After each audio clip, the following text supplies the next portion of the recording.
नहीं, आप तो जैसे जानते हैं इन दोनों ज़िलों में पिछले दिनों सैलाब की वजह से काफ़ी ज़्यादा लोगों को परेशानी रही, इसलिए यहाँ पर हमारे जितने भी दौरे रहे, हालांकि मेरा आना रहा यहाँ पिछले 2 महीने कई मरतबा आना हुआ, किश्तवाड़ में भी जाना हुआ, जसोती भी जाना हुआ, लेकिन ज़्यादातर सैलाब को लेकर के, और इसलिए हमारी ये दिशा की मीटिंग्स में थोड़ा सी देरी भी हुई, विलम्ब भी हुआ। तो आज डोडा की मीटिंग तो हुई बड़े वसी पैमाने पर, और साथ ही साथ किश्तवाड़ की, क्योंकि ये वो खित्ता है जहाँ पर के मरकज़ की ओर से जितने प्रोजेक्ट्स लाए गए हैं, ख़ास तौर से बिजली को लेकर के और दरियाओं को लेकर के, और इंडस वाटर ट्रीटी जो अवेंस में रखी गई है उसको लेकर के, दरियाए चनाब को लेकर के कई नए मंसूबे बनाए गए हैं, उसका पानी का कैसे इस्तेमाल किया जाएगा, क्योंकि अब वो पुरानी बंदिशें जाती रही, उसको लेकर के भी, रिवर प्रोजेक्ट्स को लेकर के और पावर प्रोजेक्ट्स को लेकर के। और किश्तवाड़ तो अब शुमाली हिंद का, नॉर्थ इंडिया का सबसे बड़ा पावर हब बनने वाला है, लगभग 8-8.5 मेगावाट वहाँ से बिजली की पैदावार होगी। और मुझे खुशी है कि हमारे यहाँ के बड़े ही प्रतिभाशाली और होनहार हमारे MLA साहब का मंत्री हमारे साथ थे, शक्ति प्रयाग। GST को लेकर के भी एक बड़ा ही खूबसूरत प्रोग्राम हुआ।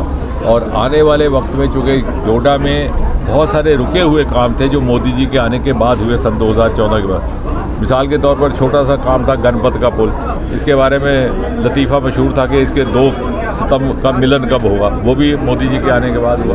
गवर्नमेंट मेडिकल कॉलेज जिसका कभी किसी ने तसव्वुर नहीं किया था, वो भी यहाँ बना। वुमेन डिग्री कॉलेज वो भी यहाँ बना। केंद्रीय विद्यालयों का यहाँ जाल बिछ गया। और ऐसे ऐसे इलाकों में उसको लेकर के हमारा एक केंद्रीय विद्यालय जो मरम्मत का था, उसमें कोई थोड़ी सी दिक्कत आ रही थी, आज उसको भी लेकर के DC साहब से बात हुई है, वो भी, और उसमें शक्ति प्रयाग जी भी दिलचस्पी ले रहे हैं, उसका भी जल्दी समाधान हो जाएगा।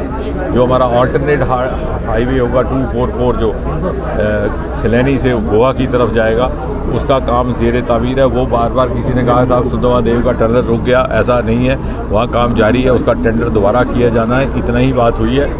और हम्बल, कलोता और बरगढ़ के 3 जो गांव हैं, उनको लिंक रोड के ज़रिए उस नए नेशनल हाईवे के साथ जोड़ दिया जाएगा, ताकि वहाँ के लोगों को भी नेशनल हाईवे की सहूलत फराहम हो सके। इत्तफाक से वो मेरा पुश्तैनी गांव भी है।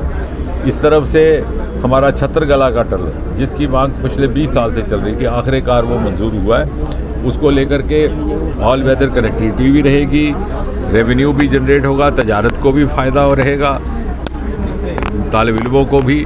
और सबसे बड़ी बात यह है कि जो ये पिछले गुज़श्ता महीनों में जो वारदात हुए हैं पहलगाम वगैरह को लेकर के, उसके मद्देनज़र सिक्योरिटी के नुक्ता नज़र से भी उसकी एक अहमियत रहेगी, और उसको भी मंजूरी मिल गई है। गडकरी साहब यहाँ आए थे तो उन्होंने इसकी खुद उसका ऐलान भी किया, और आज उस पर तफसीली बात भी हुई है।